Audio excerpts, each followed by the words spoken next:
Steve here with the Janitorialstore.com, the channel where we help cleaning business owners scale their businesses with systems, controls, tools, and resources. Basics of post-construction cleaning. You know, I often get that question, well, what should I be looking for when I do post-construction cleaning?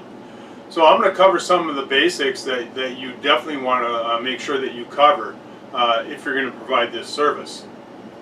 So first of all, let me tell you that every job is different. You know, I've done a lot of post-construction cleaning, and every job is different. So the thing is that there's probably going to be a different scope of work, hours, requirements, expectations from the contractor. So just keep that in mind. So it's not a simple cookie cutter thing to where we're going to say, okay, we're going to charge X amount of dollars, for this job. You have to run your numbers because every job is different. So the one thing, like I say, is that you've got to run your numbers, and the best thing to do is to run your numbers by the hour and by the square foot. Now, how you arrive at those is that you're generally going to determine, well, what phase of cleaning am I going to be doing? So you have to ask the contractor that. How many phases of cleaning are we going to do? Are we going to do one phase, two phases, three phases, more? Will there be 4 or 5? You just never know, so always ask that question. So when we talk about phases, we're talking about a rough clean, we're talking about a final clean, and a light clean. Those are our 3 major phases that you perform on a construction cleaning. Now, your rough cleaning, that's usually done before the flooring is installed. And in that the rough cleaning, our production rates could be anywhere from 175 square feet to 1,200 square feet per hour. Now, that's a big swing, but that's the thing, is that you have to determine or have your scope of work for a rough clean. Now, every contractor is different, like I said. I've done jobs where I've gone into a rough clean and all they wanted was a simple broom out. Just take a broom and sweep it out and call it good. Okay.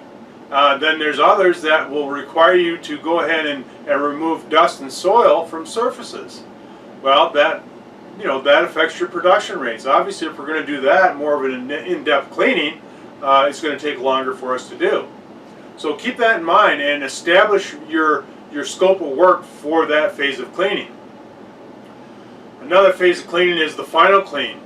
Now, many times you'll have contractors telling you that they just want a one-time final clean, and that's fine, But now again, remember, what is the scope of work? What are their expectations? We have to establish that. If we're not on the same page as that contractor, it could be a mess. So your final clean is typically done when all the finishes are installed and before the punch list is done. So that's when you're going to be doing that cleaning. Now, you may be asking, well, what the hell is a punch list? Well, a punch list is a list that the general contractor will have when they walk through the facility and or home.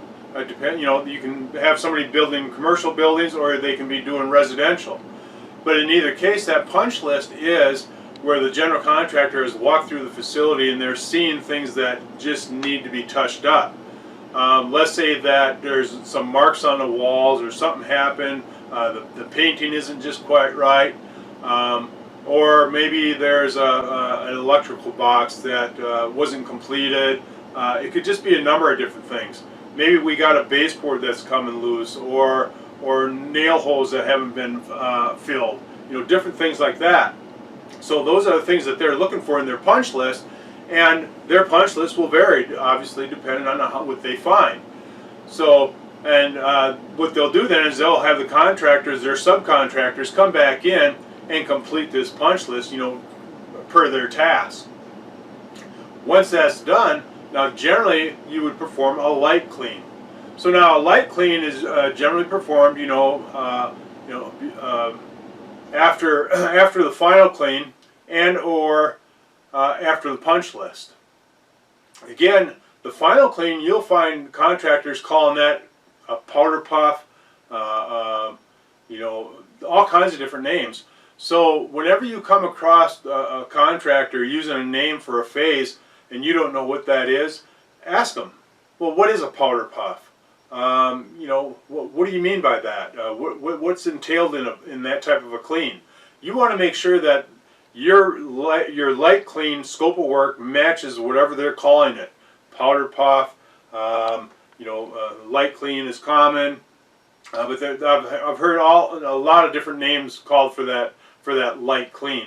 So always ask about that. Now, something else that you want to do is that, and this is a mistake that a lot of cleaning companies make, is that they don't have something in their agreement or their contract that they're going to get paid for re-cleaning. So here we go, and we're cleaning a facility, and we're getting rooms and areas done. Well, as we do that, we want to make sure that we have the superintendent sign off on that it's been cleaned to the satisfaction of the standards that we agreed upon. Once they sign off on it, then now you can actually post that room or that area with a notice to all subcontractors that this room has been cleaned. Any messes or soil brought into the room will be re-cleaned, you know, for an hourly rate. And that's something you have to talk about with the contractor. You've got to be collecting for those re-cleanings. Don't expect to go in and re-clean for nothing. Once you have that, once you've got your sign off on the area that you've cleaned or the project that you've done, and they've signed off on it, well, now we're going to charge extra for any re-cleanings. You know, we can't give that away. That is the number one thing that hurts your profits when you're doing construction, post-construction cleaning. So don't ever do that.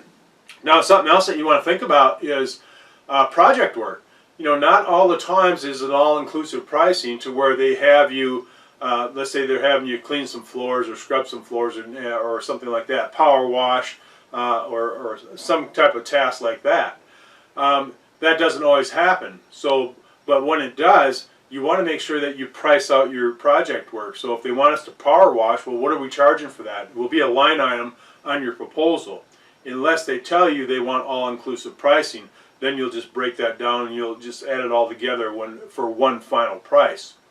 But in either case, the best way to do that is to break down the project work line for line. So for spotting carpets or for scrubbing a floor, stripping and refinishing, you know, for power washing, if for polishing a floor, you know, washing windows is the most common.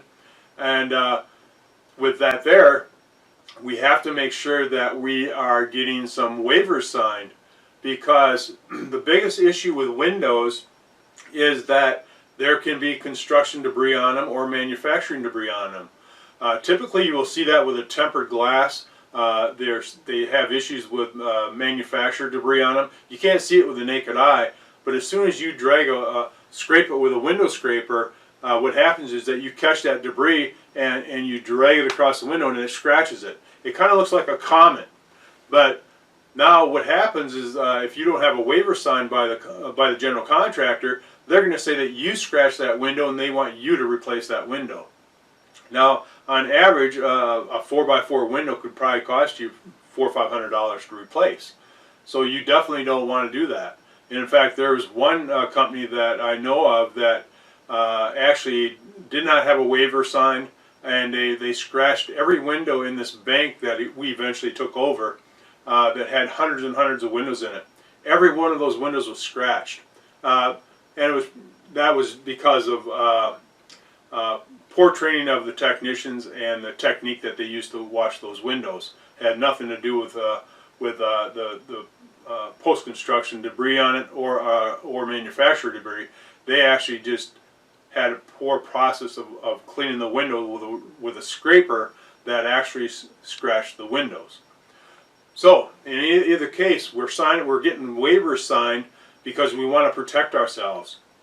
So when we're doing a walkthrough with that general contractor, we want to make sure that we're looking at these things. When we're looking at the windows, are they covered? Have they been covered during the construction phases?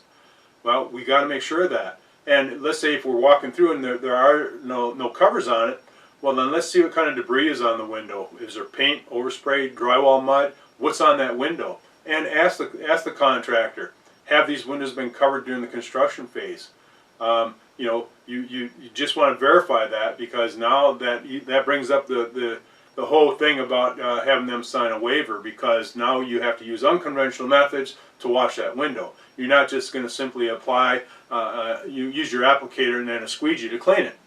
Now we have to scrape it with a razor scraper to remove that debris. So cover yourselves and make sure you have the proper waivers in place. Now, as I mentioned before, we have to make sure that we have any areas that we've completed with cleaning that are getting signed off by the superintendent or the general contractor. Very important. You know, you don't want to have no he said, she said, and you know, bicker back and forth that yes, the area has been cleaned or no, it hasn't. You know, this way here, there's no doubt about it. They've signed off on it and dated it.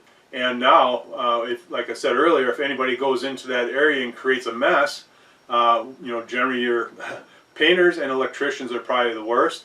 So they're the main culprits. And most of these subs don't clean up after themselves. So that means that they're going to ask the cleaning company to go back in and clean up these areas. Well, that's fine, but we're going to be billing you per hour for that. So something else that you want to do is, now if you're working with a general contractor that is out of town, out of state, always get 50% down before you start the job.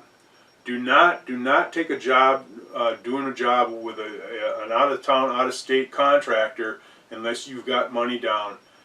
Because there's been many times that cleaning companies have been stiffed for the entire job, have never gotten paid. So now you got that hassle. You have to pursue them and you know, put liens on their business or whatever you got to do just to get paid.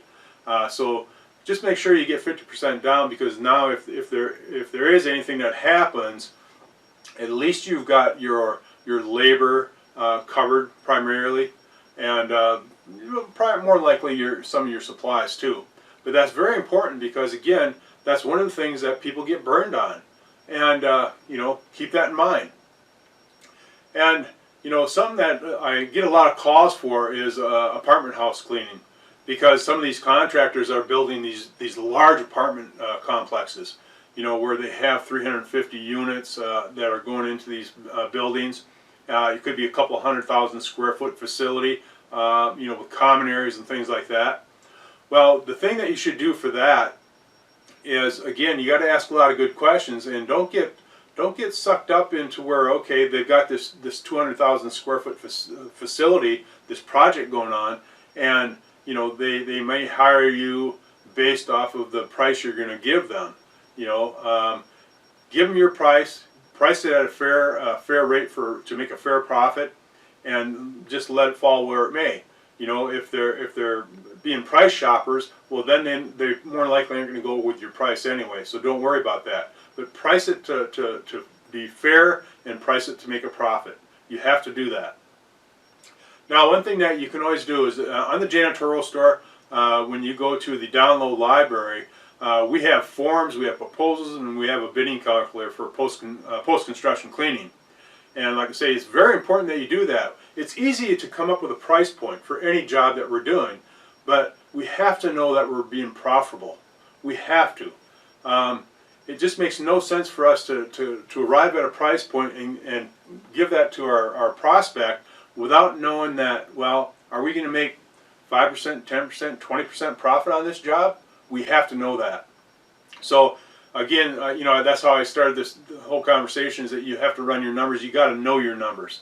Very, very important. And so if you do that, you know, you'll be fine. So just remember that. Run your numbers and go to the janitorialstore.com. You've got the tools and everything that you need right there.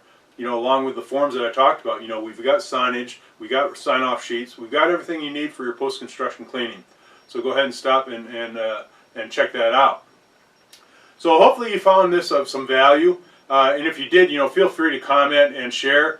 And if you have not already, make sure that you subscribe and turn on those bell notifications to get the latest updates on new videos for building a successful cleaning business.